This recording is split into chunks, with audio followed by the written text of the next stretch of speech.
जय जय रघुवीर समर्थ. श्रीमद दासबोध दशक 16वा तत्वान्वयाचा समास 4.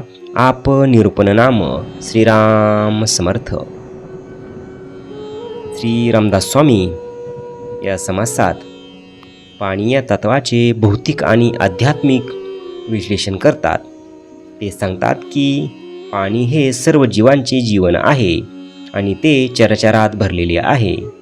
रसाळ फळापासून ते मानवी रक्तापर्यंत सर्वत्र पाणीच आहे.